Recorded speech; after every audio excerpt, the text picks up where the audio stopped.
Hey, hello, listeners. Welcome to our first ever podcast, Latin American Politics 482, with Lana Walter and Leilani Vasquez. Today, we will be diving into the country of El Salvador and how COVID-19 has impacted political violence within the country. First, I think it would be beneficial to talk about the background of El Salvador, and I am here with Leilani, who is Salvadorian. So if you want to start us off and give us a little background. Sure. So El Salvador is a really small country in Central America, and it's sort of still a developing country, and it has unfortunately been plagued by a lot of gang violence. And interestingly, a lot of that gang violence comes from back here in the United States. So back in the 1980s, when El Salvador was experiencing a civil war, a lot of people fled to the United States, and particularly Los Angeles. And so sort of this group of young people that were getting into trouble started MS-13. And eventually their crimes caught up to them. They were deported back to El Salvador. And that's when MS-13 really started to become a bigger gang. Yeah, and I think that's really interesting because in the past, El Salvador has been a country where political violence has been mostly committed by the government and the military dictatorships, including FLMN, which was a major group pushing their political agenda, who would blow up bridges, cut power lines, murdered and kidnapped government officials. Now, this kind of organization and political violence has changed today to become more gang violence, enacting political violence. Now, Leilani, could you talk a little bit more about how or why is gang violence in El Salvador considered political violence? Yeah, so violence that comes from militaries or governments, that's obviously a form of political violence. It's a little bit more clear cut, but gang violence is a little bit different because the definition of political violence is violence that is used as a means of achieving some sort of political goal, right? And so when militaries do that, there's obviously a clear military political goal.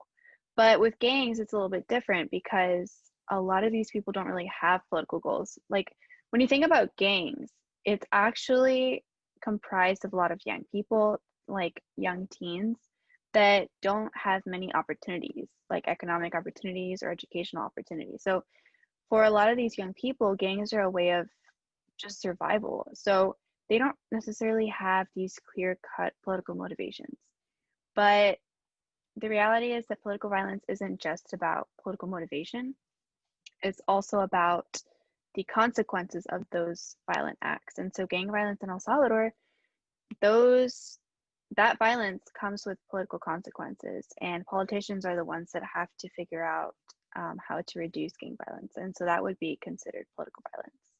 Yeah, absolutely. And I think gang violence in El Salvador is extremely interesting because over the past few years, the newly elected president, Bukele, was actually able to negotiate with these gangs and implement a series of iron fist policies, which would lower the homicide rate and daily political violence committed by these groups. However, with the pandemic, the kind of back and forth between government and gang violence has seemed to change and almost lose control. If Leilani, you want to speak more about that, how gang violence has kind of caused them to lose control of during the pandemic. Yeah, so obviously, like before the start of the pandemic, I think a lot of people had a really bad perception of gangs. I mean, obviously they caused a lot of chaos. A lot of people had family members that had been affected by gang violence. So it was a pretty popular thing among the people for Bukele to sort of target these gangs and try to reduce gang violence. And he had a lot of support. But now with the pandemic, things have become a little bit different. So El Salvador is a little bit of a poor country, and like Bukele imposed these lockdowns, and they were really strict. And so like at one point, if you were outside when you shouldn't be, you would literally be thrown in jail. So for people that were already poor, not being able to go to work was pretty disastrous. And so a lot of people really needed help. And at first, Bukele's administration vowed to provide food aid and financial aid to a lot of these struggling people. But unfortunately, El Salvador's government isn't very powerful sometimes. And so they weren't able to fulfill these promises that they had vowed to the people. So interestingly, gangs actually started providing some of that aid to the people. And so now people were starting to see, wait, the government couldn't come through for me, but now gangs are coming through for me and they're giving me this food and medicine.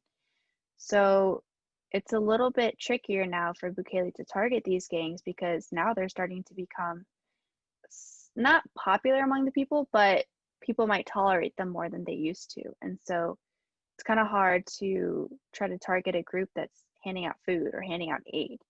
And so I think Bukele is starting to lose a little bit of that power that he had over the gangs. Obviously, with the pandemic, El Salvador's economy has sort of tanked. So Lana, how do you think the pandemic is going to affect this level of political violence? Like, do you think it's going to change, or do you think it's going to get better or worse? I think the economy is a driving factor for a lot of people to join gangs. And I think with the loss of opportunities, the loss of jobs, the now increasing like starvation, hunger, and just no money anymore, I personally think that gang violence and political violence in turn is going to increase within the country.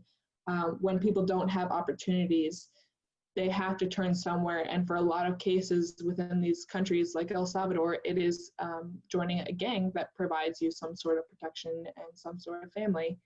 But I think that's a very interesting question, and it's a good one to think about in the future. Absolutely. So this has been our podcast. Thank you guys so much for listening. Thank you. Thank you. Okay. Whew.